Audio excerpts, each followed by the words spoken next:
এমনিতে উম্মতে মুহাম্মাদের হায়াত কম, বেশি না কম?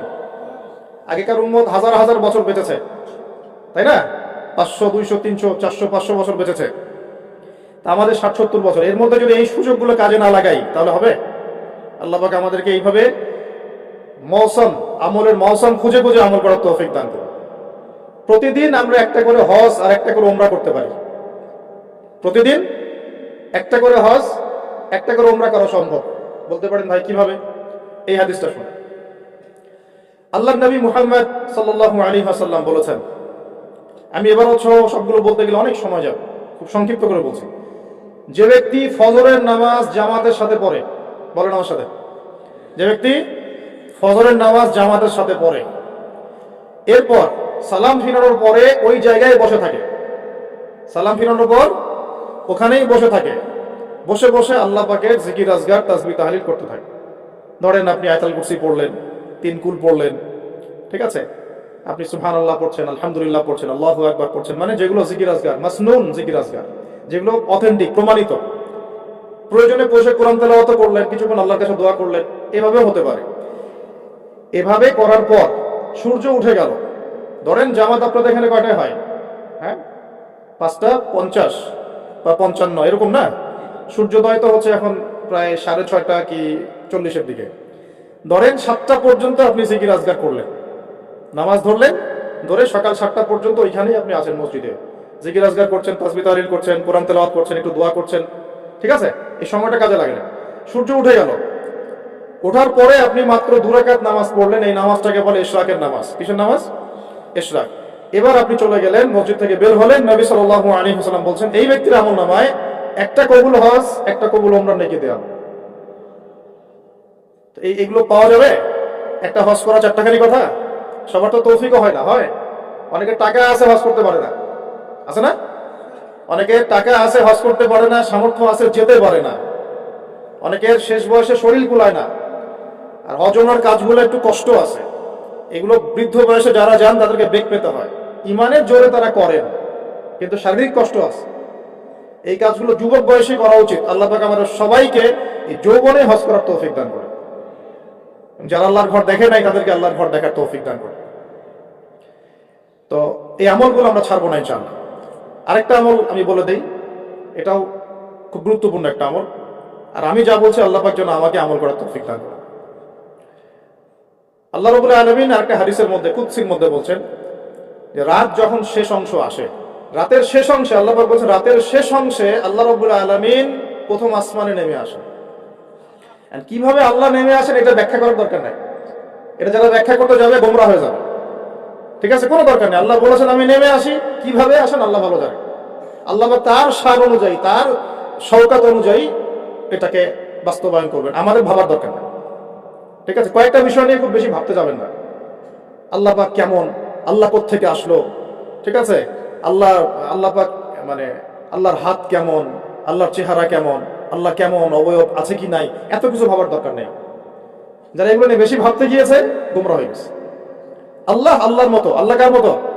আল্লাহ শুধু আল্লাহর মতোই, কোনো কিছুর সাথে তার তুলনা নাই, ঠিক আছে? আল্লাহ পাকের নেমে আসা আল্লাহ পাকের মতোই, আমরা এটা ব্যাখ্যা করতে পারবো না। আল্লাহ পাক বলছেন নেমে শেষ অংশে, রাতের শেষ অংশে, এবং বান্দাদের প্রতি আহ্বান করতে থাকেন, ফজর পর্যন্ত আহ্বান করতে থাকেন কন্টিনিউয়াসলি। কে আছো, কে আছো আমার কাছে ক্ষমা চাইবে, আমি ক্ষমা করে দেব। কে আছো আমার কাছে দোয়া করবে, আমি দোয়া কবুল করব। কে আছো আমার কাছে চাইবা, যা চাবা আমি তাই দিব। কে আছো অসুস্থ, শেফা চাবা, শেফা দিব। মানে কে আছো আমাকে ডাকবে, আমি তোমার ডাকে সাড়া দিব। কখন বলেন এটা? যখন আমরা ঘুমাই, যখন আমরা কি করে একদম ফেসবুক চালাই, বসে বসে ইউটিউব চালাই, ওই সময় মেয়েদের সাথে কথা বলি, ওই সময় গার্লফ্রেন্ডকে সময় দিই, তাই না ভাই? এগুলা সারা রাত মেগাবাইট কিনে, বোনাস প্যাকেজ কিনে, এগুলোই তো কাজ। যুবকদের কাজ কি এখন? যুবক ভাইরা শোনেন, আপনাদের জন্যই আমাদের এত পরিশ্রম। যাদের দাড়ি পেকে গেছে, 60-70 বছর বয়স হয়ে গেছে, বা 50-55 বয়স হয়ে গেছে, তাদেরকে নিয়ে আমাদের এত ফিকির নাই। তারা তাদের জীবনটা শেষ করে ফেলেছেন অলরেডি। আমাদের ফিকির আপনাদেরকে নিয়ে। আমাদের খুব ইচ্ছা আমি নিজের কথা বলছি এবং আমার মতো যারা চেষ্টা করছেন তাদের কথা বলছি, তাদের খুব ইচ্ছা বাংলাদেশের 100% যুবক যেন নামাজি হয়। আমরা কি আশা করতে পারি আপনাদের কাছে এটা? বাংলাদেশের 100% যুবক যেন কোরআন তেলাওয়াত করতে পারে। পারা যাবে না এটা? পারা যাবে না? যাবে না? অসম্ভব কিছু? বাংলাদেশের 100% যুবক হারাম সম্পর্কে যাবে না। এরা হালাল খাবে, খেয়ে বুক ফুলায় বিয়ে করবে, বিয়ের চাপ দিবে বাসায়, না দিলে বিদ্রোহ হবে। না দিলে কি হবে? আমি তোমাদের সাথে আছি, সমস্যা না, প্রয়োজনে বিদ্রোহ হবে। কেন দিবে না? হালাল খাই, হালাল করি, নিজের কর্মসংস্থান আছে, একটা দিনদার মেয়েকে বিয়ে করবে। তারপরেও কোনো অবৈধ সম্পর্কে যাবে না। যে অবৈধ সম্পর্কে গেছে সে আল্লাহর রাস্তায় জিহাদ করতে পারবে না। আর এই শব্দগুলা খুব শোনার অভ্যাস তৈরি করেন। বাংলাদেশে একটা শ্রেণী এখন উঠে পড়ে লাগছে এই শব্দটাকে মিটাই ফেলতে, এবং তারা দাড়ি টুপি বলেই মানুষ। দাড়ি টুপি পাগড়ি জুব্বা নিয়ে এই শব্দগুলোকে ইসলাম থেকে, কোরআন থেকে মুছে ফেলার চেষ্টা করতেছে। সবার আগে তোমাদেরকে 5 ওয়াক্ত নামাজি হইতে হবে, সবার আগে তোমাদেরকে কোরআন বলা হইতে হবে, এবং দিনের প্রত্যেকটা কাজ নবী সাল্লাল্লাহু আলাইহি ওয়াসাল্লামের সুন্নত মোতাবেক করতে হবে। এইভাবে যখন নিজে থেকে গড়ে তুলবা, হালাল রিজিক খাবা, তারপরে নেককার স্ত্রী বিয়ে করে আদর্শ পরিবার গঠন করবা, সবাই সৎ কাজে আদেশ করবে, অসৎ কাজে নিষেধ করবে ইনশাআল্লাহ। বাংলাদেশের প্রত্যেকটা এলাকায় যুবকদের একটা কাফেলা তৈরি করতে হবে, এবং এই কাফেলার উদ্দেশ্য হবে একটাই, যে কোরআন সুন্নাহকে হাতে নিয়ে দুনিয়াতেও সফল হব, পরকালেও জান্নাতে যাবো ইনশাআল্লাহ। এবং আল্লাহর জমিনে আল্লাহর দিন কায়েম না হওয়া পর্যন্ত হাল ছাড়বো না ইনশাআল্লাহ। ইসলামের দিন রাত আর পশ্চিমাদের দিন রাত এক নয়।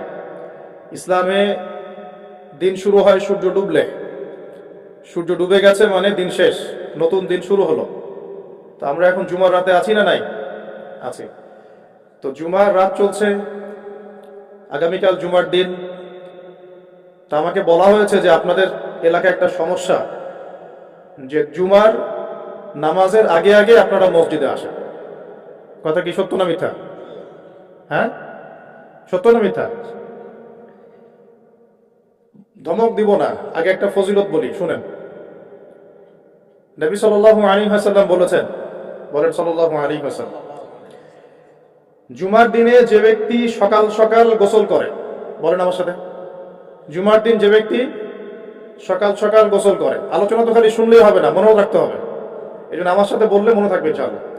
জুমার দিন যে ব্যক্তি সকাল সকাল গোসল করে, উত্তম কাপড় পরিধান করে, উত্তম কাপড় মানে আপনার ভালো কাপড়টা, আপনার সামর্থ্যের সেরাটা, আপনার সামর্থ্যের মধ্যে সেরাটা। এরপরে সুগন্ধি ব্যবহার করে। আতর সুগন্ধি আছে তো বাসায়? যার ঘরে আতর নাই তার ঘরে তো কিছুই নাই। যে সুগন্ধি ভালোবাসে না সে তো নবী সাল্লাল্লাহু আলাইহি ওয়াসাল্লামের সুন্নতের উপর আমল করলো না। আল্লাহ নবী সাল্লাল্লাহু আলাইহি ওয়াসাল্লাম বলছিলেন, এই দুনিয়াতে যা কিছু আছে, পুরা দুনিয়াতে, তার মধ্যে আমার 3টা জিনিস পছন্দ। কয়টা ভাই? 1 নাম্বার সালাহ, 1 নাম্বার নামাজ। এটা আমার চোখের শীতলতা। নামাজ দাঁড়ালে আমার হৃদয় শান্ত হয়, চোখ ঠান্ডা হয়ে যায়। এটা নবী সাল্লাল্লাহু আলাইহি ওয়াসাল্লামের পছন্দের। ওইটাই এখন উম্মত আদায় করে না।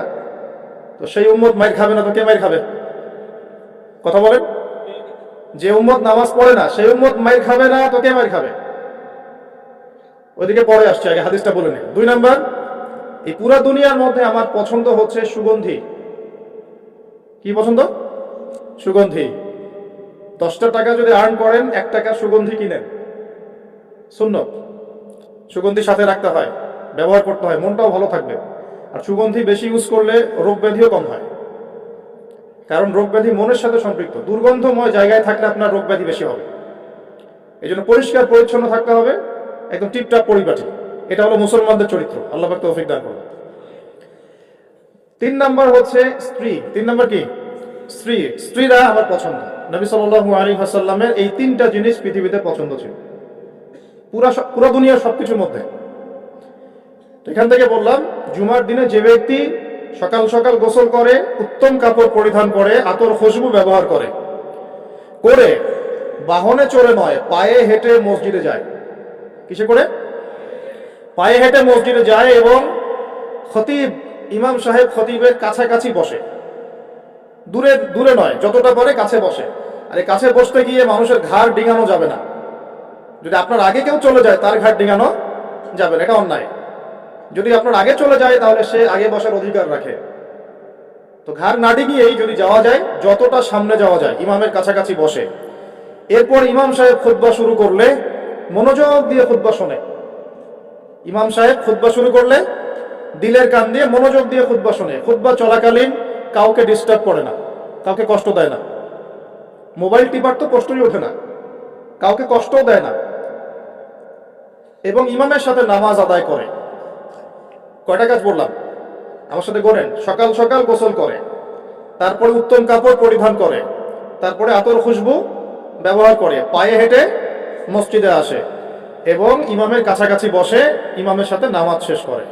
এই কাজগুলো যে ব্যক্তি করবে সে ব্যক্তির আমল নামায়, ভালো করে শোনেন, সেই ব্যক্তির আমল নামায় ওই যে বাড়ির থেকে বের হয়ে প্রত্যেক পা হেঁটে হেঁটে গিয়েছে না, এক একটা পদক্ষেপের বিনিময়ে আল্লাহ পাক 1 বছরের নফল রোজা, 1 বছরের নফল নামাজের নেকি দিবেন। এই হাদিসটাকে আগে জানতেন? আলহামদুলিল্লাহ, একটা হাদিস শোনাতে পারলাম যা আপনারা জানতেন না।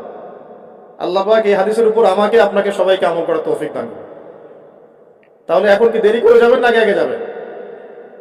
1 বছর নফল রোজা রাখা কি চারটাখানি কথা?